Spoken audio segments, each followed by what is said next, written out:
Hi everyone. I thought I would take a moment and send a video announcement this week to you. And as you can see, I have opened week 4 to you.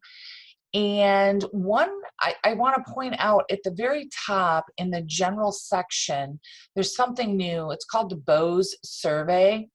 And we've been requested by a marketing class. They're trying to do a competition, and they've created this 10-question survey, super short. It doesn't come from any part of a grade. You're just kind of helping out your fellow students in completing this survey.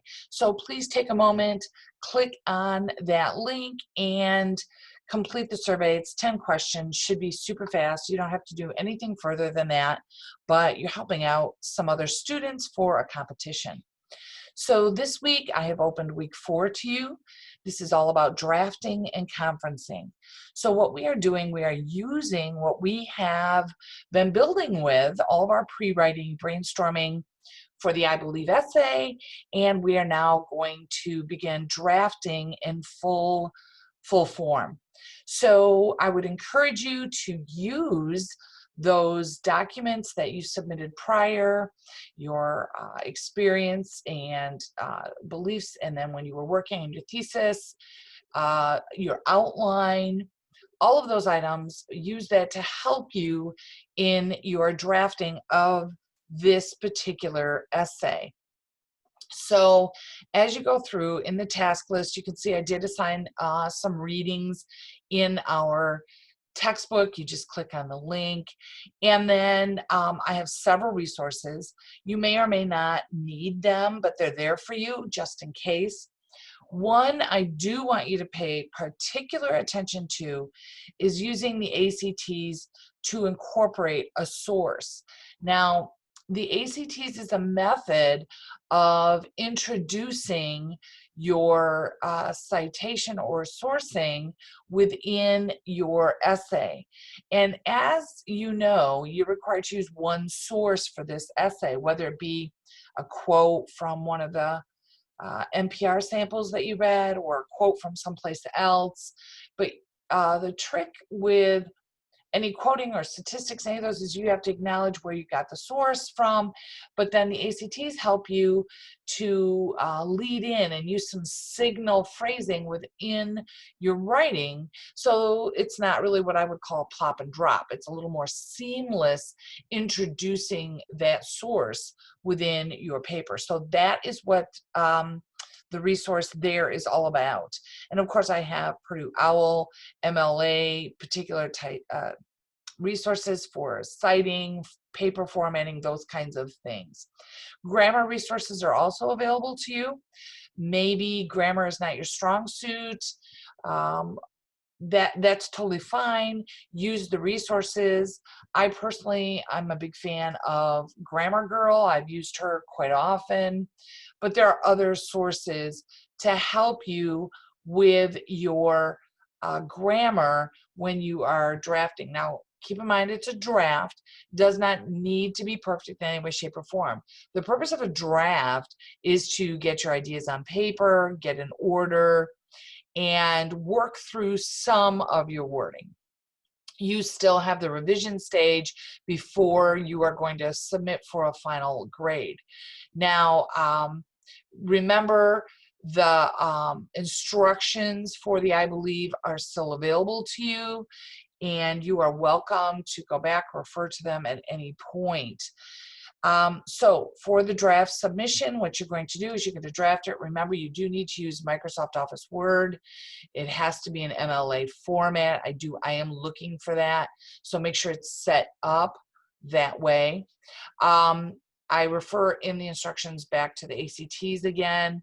And then, of course, you can look at some samples. So if you're wondering what would this look like, kind of read some more samples from NPR.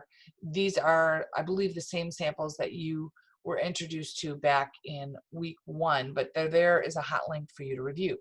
So when you are done, you simply upload it, add submission, and then I am going to look it over. Now, the other part of this week is conferencing. So you are welcome to conference with me My office hours are posted on Moodle. Just click in one of those days' times. Happy to talk with you about your essay. If you have questions, concerns, we can do a short conference on it. However, even if you choose not to conference with me this week, I'm going to review your essay and I'm going to use this particular conference sheet to give you feedback. So if we talk in person on a conference, I'm going to use this sheet. But if you just simply upload it the way you're supposed to, I'm going to use this sheet to provide feedback to you. So although it is located this week, you are not going to do your portion until you get it back from me. So this is the sheet that I'm going to use, and I'll check appropriate items.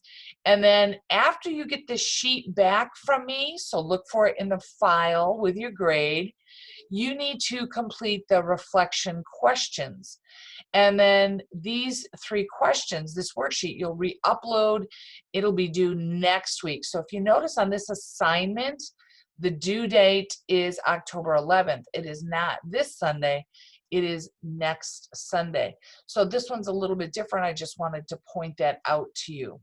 So this week, the draft is due, your draft of the essay, and I do want a full working draft. That means I want to see your essay fully developed as far as you can.